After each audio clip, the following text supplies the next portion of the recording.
You know, the right loves nothing more than lying about the left. And one of the biggest myths the right likes to perpetrate about the left is big government. Today, I'm going to tear down Dennis Prager and this whole fucking narrative.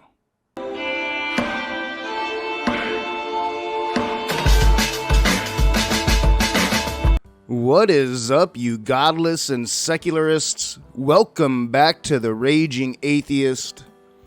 I am Nakasuchi, and many of you have asked, suggested, pleaded for me to really start responding to PragerU. And what better way to do that than to start with good old Dennis Prager himself? He and his lying ass. And at this point, there's only 2 episodes left of Season 2 for Content for the Godless, and I am really trying to end it with a bang.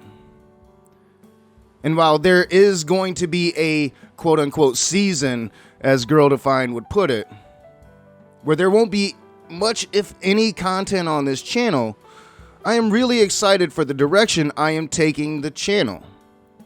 And I am super excited for Content for the Godless Season 3. Okay, so this is going to be a long fucking video. Let's just get into it. One of the most important differences between the left and the right is how each regards the role and the size of the government. The left believes that the state should be the most powerful force in society. Among many other things, the government should be in control of educating every child, should provide all health care, and should regulate often to the minutest detail how businesses conduct their business. So, right away, Dennis Prager is trying to tell you what the left is, but he is only demonizing us and strawmanning our position in political philosophy. But Dennis knows all he has to do is say a thing, and the lazy will believe it. So to really break down the left would take an entire series of videos. But the best way I have seen it put goes a bit like this. In general terms, the left appeals to 2 core propositions. The first is an interpretative claim, and the second, an action guiding principle that leads on from it. 1. The interpretative claim, a view of the world as divided into, quote-unquote, those with and, quote-unquote, those without, advantaged and disadvantaged, privileged and underprivileged, in terms of resources, status, options, opportunities, abilities, capacities, or anything else that can belong or be ascribed to human beings. 2. The action guiding principle, a resolution to fight for those without and against those with, particularly and insofar as those with cause or perpetuate the withoutness of those without. In Germany, for instance, the government legislates the time of day stores have to close. Now, I tried to Google this and never really found out if that is true or not. And I think it might be, but I think it might be because of COVID. If you're in Germany, comment in the comment section, let me know.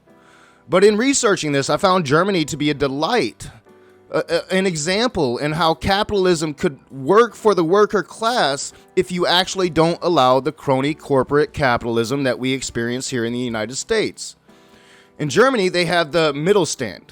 Much of the business in Germany, unlike other industrialized countries, is conducted by the small and middle-sized companies of the Mittelstand. Only about 50 of the biggest companies in the world are German, though they do have some pretty big ones. But that means most of Germany's companies are in the Mittelstand, firms that are often family-owned with a dominant founder or owner. Sounds like a Republican wet dream if they actually believed any of the shit that they said. In short, there should ideally be no power that competes with government. Not parents, not businesses, not private schools, not religious institutions, not even the individual human conscience. So, while Dennis Prager is once again strawmanning the left, let me quickly address his points here. He says, in short, there should be no power that competes with government, but this is not right. Ultimately, on the left, the ultimate power rests with the people. We want a government that recognizes all peoples and all circumstances. A government that represents us all and is willing to spend the vast resources we accumulate on the people that are the power of the nation.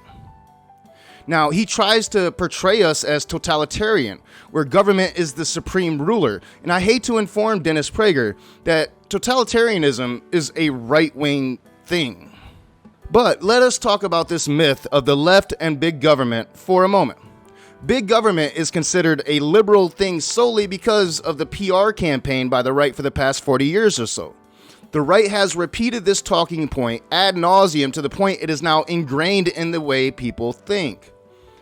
The message totally avoids the big governments of Soviet Russia that, while they claim to be communist, were totalitarian. And again, totalitarian is right-wing.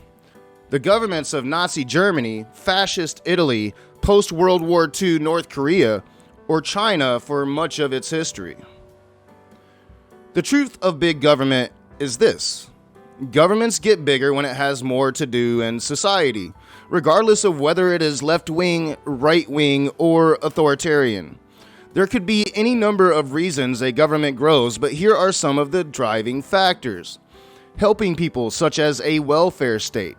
Monitoring people, a surveillance state. Monitoring safety standards, called a nanny state. To build and maintain more infrastructure for business and people, an infrastructure state.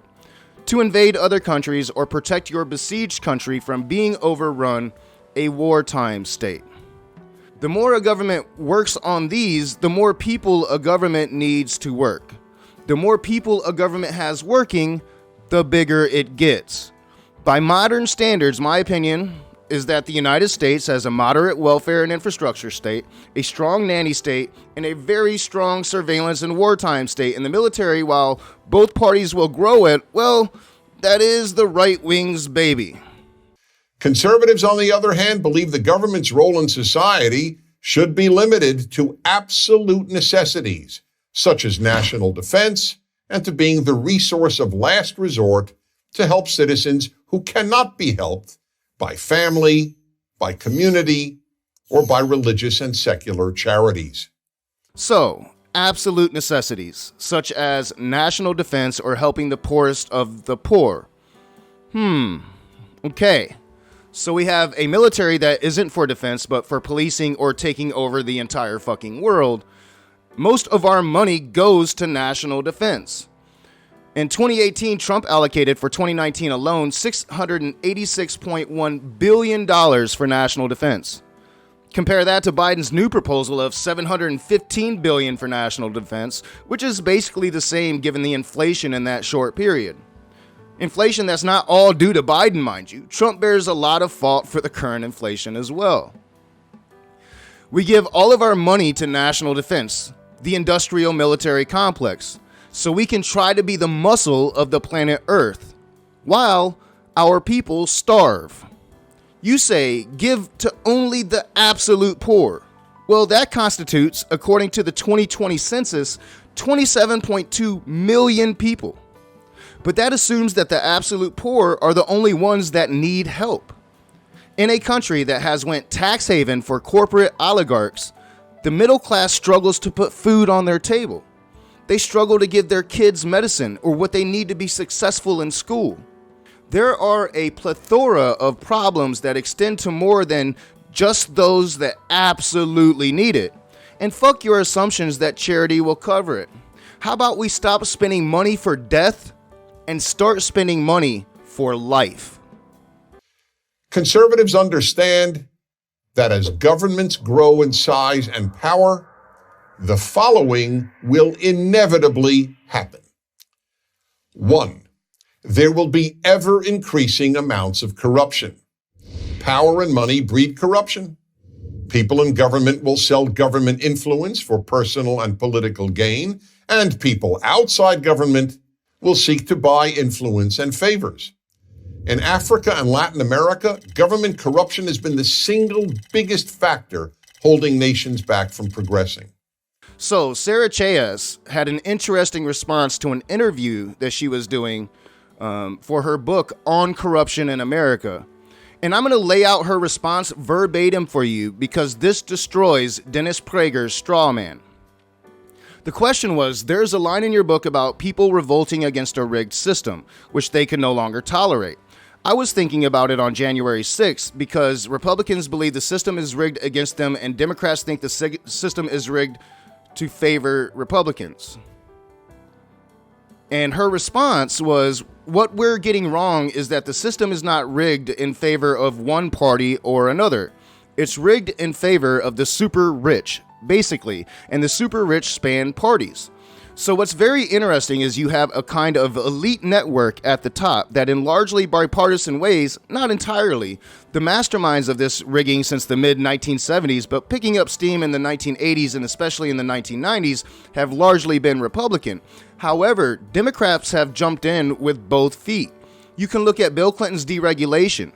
I'm not trying to create a false equivalency here, but what I am saying is that the elite networks are fundamentally in lockstep about the basic rigging of the economic system, which is not quite the same as the political system, but it's interlocked.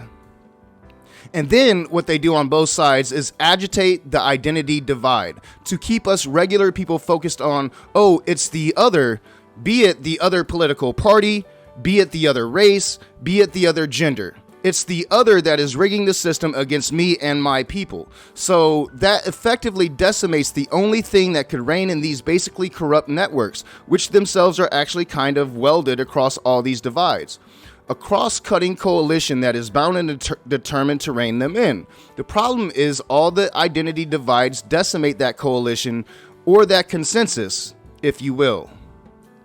Now, I think that response says it all. 2, individual liberty will decline. With a few exceptions, such as an unrestricted right to abortion, individual liberty is less important to the left than to the right. This is neither an opinion nor a criticism. It is simple logic. The more control the government has over people's lives, the less liberty people have. Okay, so now Dennis the Menace is saying that the left isn't for individual liberty, like at all, and it ties it into his fallacious claims about big government. He claims individual liberty is more important to the right, while bowing his head and saying, but yeah, we don't give that individual freedom to women over their bodies. But he claims that the left doesn't care about your individual liberty, which is just bullshit. But for the sake of just utterly proving Dennis wrong here, need I remind Prager of left libertarianism? Also known as egalitarian libertarianism, it is a political philosophy and type of libertarianism that stresses both individual freedom and social equality. In some ways, I myself fall into this, though I see myself more leaning socialist now. But to a broader point, Mr. Prager here, he seems to forget the dual moral beacons enshrined in the American Constitution, individual liberty and the common good. These two are not mutually exclusive. Progressive politics flows from them as spice flows from Dune. The Declaration of Independence's individual liberty is the pursuit of happiness, and the constitutional framework seeks a more perfect union. That included the Bill of Rights and provisions for amendments over time. 3, countries with ever-expanding governments will either reduce the size of their government or eventually collapse economically. Every welfare state ultimately becomes a Ponzi scheme, relying on new payers to pay previous payers. And when it runs out of the new payers, the scheme collapses.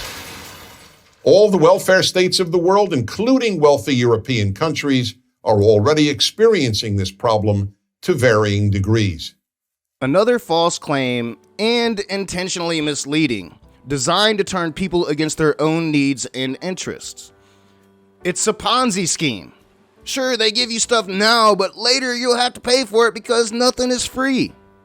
I heard a lot of this same argument from Republicans over the stimulus. And some still actually think that people will have to pay their stimulus monies back one day when the evil Joe Biden sicks his IRS on the American people. Designed demonization. To combat this, I will just quote John Cedar, an economist generally respected by all when it comes to economics. He says, Medicare is neither a chain letter nor a Ponzi scheme. Those are closed-loop, circular arrangements in which the scheme eventually comes around to the same people who already have paid into it and ask for more money than those people got. Medicare and Social Security are open-loop, intergenerational transfers in which the person receiving benefits now is never asked to pay in the future because he is dead by then. Both Medicare and Social Security in principle could remain solvent, in contrast to chain letters and Ponzi schemes, which necessarily cannot. In practice, Medicare and Social Security were undone by two unrelated things. First, the politicians saw they had vote-buying gold mines in both programs and kept ramping up the benefits associated with each, necessarily ramping up the costs but of course, politicians never talk about the cost of anything. Second, and more important, there was a major demographic shift in the form of a huge drop in the number of children born to fertile couples, leaving far fewer younger people to pay for the benefits being received by older people. That was bad luck as far as financing Medicare and Social Security was concerned, but it was in no way a necessary outcome of either program. 4. In order to pay for an ever-expanding government, taxes are constantly increased. But at a given level of taxation, the society's wealth producers will either stop working, work less, hire fewer people, or move their business out of the state or out of the country. Taxes on the rich continue to go down, and the heart of the issue isn't even taxes, it is income. No one is saying we shouldn't have a fair tax code. What we are saying is that capitalism in America is broken, and I'm going to use a chart from the Heritage Foundation to show it. A chart they designed to mislead people into allowing the rich to keep most of the money the country produces. Now, I want you to look at the earned income. The top 1% of people make 21% of every dollar earned in this country. Almost a quarter of earned income goes to just the very top 1%. Now look at the top 10%. The top 10% make 48% of all earned income, leaving the rest of the 90% that are left to divvy up the rest. This wealth disparity is blaring and should show anyone, right or left, just who our true enemy should be. 5. Big government produces big deficits and ever-increasing and ultimately unsustainable debt. This, too, is only logical. The more money the state hands out, the more money people will demand from the state. Oh, the national debt. Another thing Republicans like Dennis Prager just love to lie about. But I have to ask Prager, if Republicans are for small government, how come they always accumulate more national debt than Democrats? As you can see, in the modern era since Carter, Democrats have increasingly spent less than Republican administrations, with the one blaring exception being Obama's first term. Well, was there a particular reason Obama had to spend a lot of money in that first term? Yes, there was, and that was the shit economy that had just blown up from Republican economic policy under George Bush the Younger. Democrats are by far the more fiscally responsible party, but that will never stop Republicans like Dennis Prager from lying to you about it. 6. The bigger the government, the greater the opportunities for doing great evil. The 20th century was the most murderous century in recorded history. And who did all this killing? Big governments. Evil individuals without power can do only so much harm. But when evil individuals take control of a big government, the amount of harm they can do is essentially unlimited. All right, so give a repub enough time. Eventually you are going to hear about Stalin, Hitler, and Mao because, evil leftist communists. Now, I'm going to grant that this argumentation can be appealing to most people because it is a very nuanced discussion and this breaks it down wrong, but easy. Most people are stupid, so they will usually go with the easy explanation. But let me just destroy the narrative here. While some historians view Stalin as a reflection of Leninism or Marxism, most argue that it stands separate from the socialist ideals it stems from. From 1917 to 1924, though often appeared united publicly, Stalin, Lenin, and Trotsky were already at odds with each other. In his dispute with Trotsky, Stalin de-emphasized the roles of workers in capitalist countries, even saying of American workers that we were the aristocracy of labor. In 1924, Stalin would introduce his socialism in one country agenda, a theory not only standing in opposition of Trotsky's permanent revolution, but in defiance of all earlier socialist theses as well. This notion was initially considered blasphemy to all other Politburo members and would be the need for Stalin's purge. Stalin must eliminate all opposition to his vision for Soviet Russia. By 1929, Stalin had nearly completed setting himself up as the sole autocrat of the Soviet Union. The lefty intellectuals like Zinoviev and Kamenev, butchering those names I know, were thrown out of the party and Trotsky was exiled. And it was the right opposition under Bukharin, again brutalizing it, that embraced Stalin's one-country socialism.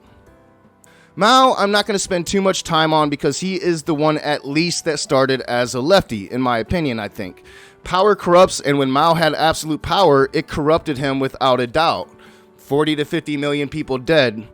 So let's move on to the National Socialist, because Republicans love to tell us how the fascists were socialist when they never were.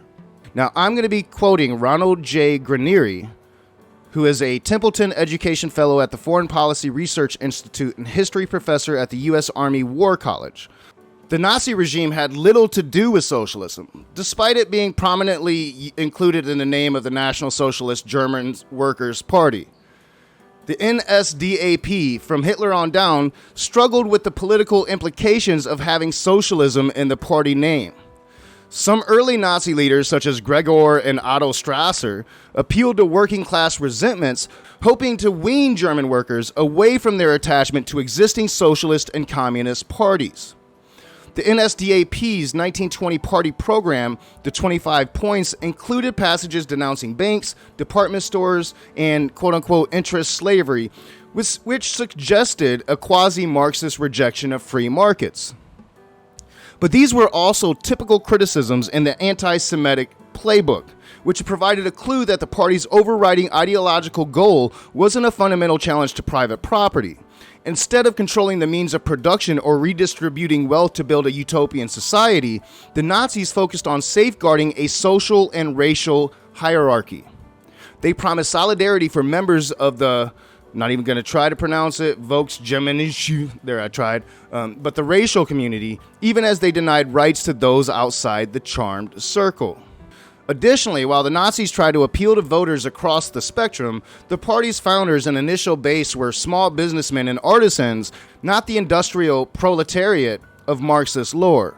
The first notable electoral successes were in small towns in Protestant rural areas in present-day Thuringia and Saxony, among voters suspicious of cosmopolitan, secular cities who associated both socialism and capitalism with Jews and foreigners. The Nazis were never left, but always right-wing nationalists. And that is the scariest thing about the MAGA movement, is that smart people that are trying to emulate the nationalists of Nazi Germany are getting really stupid people to follow along with it. We can never forget these words, especially considering we will be dealing with Donald Trump again in 2024. Under Republican leadership, America is winning again. America is respected again because we are putting America first. You know, they have a word. It sort of became old-fashioned. It's called a nationalist. And I say, really, we're not supposed to use that word. You know what I am? I'm a nationalist, okay? The right fears big government. The left fears big business. But Coca-Cola can't break into your house or confiscate your wealth. Only big government can do that. As irresponsible as any big business has ever been, it is only big government that can build concentration camps and commit genocide. This again is just blatantly false. When you go by the numbers that I showed you earlier and how the rich are taking almost half of all the money coming in, it is easy to argue that the rich are responsible for the poverty genocide that has been going on in this country for decades upon decades. But the term genocide itself is hotly debated, and we are still coming to terms with what its definition actually is. Just a little research into this claim bore out that Dennis Prager is just lying to you. Michael J. Kelly writes in Oxford Scholarship Online that genocide is a just Kogan's crime. Butchering that, don't even know what it is. As such, universal jurisdiction ensues, which means any country anywhere in the world may prosecute a person alleged to have committed genocide. In some jurisdictions, corporations are deemed capable of committing crimes and are therefore prosecutable. However, the uneven treatment of companies under criminal law across jurisdictions is yet another argument for international jurisdiction. If the International Court of Justice confirms that corporations can commit genocide, as it has already done with respect to states, then a powerful legal argument can be made to amend the Rome Statute and expand the jurisdiction of the International Criminal Court accordingly. In the interim, the Canadian incorporation of international criminal law by statute, together with its common law ability to criminally prosecute corporations, offers a good model for domestic jurisdictions to emulate. The debate continues over what legally constitutes genocide. One definition is any conflict that the International Criminal Court has so designated. M. Hassan Kakar argues that the definition should include political groups or any group so defined by the perpetrator. He prefers the definition from Chalk and Joe Nassone. Sorry. I know, I should probably, look up how to pronounce these names, but yeah, whatever. Genocide is a form of one-sided mass killing in which a state or other authority intends to destroy a group so defined by the perpetrator. The International CPPCG definition of 1948 was influenced by Joseph Stalin to exclude political group. So, in conclusion to that, we are still coming to terms with what genocide is and who can actually perpetrate it. But does Dennis Prager or anyone on the right truly care about truth at all anymore? 7. Big government eats away at the moral character of a nation. People no longer take care of other people. After all, they know the government will do that. That's why Americans give far more of their money and volunteer far more of their time to charity than do Europeans at the same economic level. Without the belief in an ever-expanding government, there is no left. Without a belief in limited government, there is no right. I'm Dennis Prager. Just a bunch of absolute bullshit, but very dangerous bullshit. Prager argues that Americans give more to charity, so poor people in the struggling middle class can just rely on the kindness of strangers, and the rich can bring in even more of our money. They want you to be scared. They want you to be misinformed, because it is the only way they will stay safe and fat in their mansions while you do the American thing and work your life away to put food on your table. And while it is so very easy to destroy this narrative, it takes a lot of work. So many points you have to spend hours researching, and honestly, who has time for that anymore? I make time for it, so I can make these videos for you guys. But most people don't care. They hear the nugget coming from their side, and they don't take the time to see if it is real. They just believe. I want to thank you for watching. If you liked the video, hit that thumbs up, subscribe, share me on your social media, comment in the comment section below, hit that bell so you're notified every time I have a new video come out, every time I do a rare live stream, and you'll be notified of it. Interact with me in the comment section. As I said, I really want to hear from you. And for my patrons, you guys are the shit. Thank you for your support. Patreon slides and full recognition of my Patreons will be back in force with Season 3, which you'll be able to see before anybody else. I think I have maybe 2 videos left, so I'll see you soon.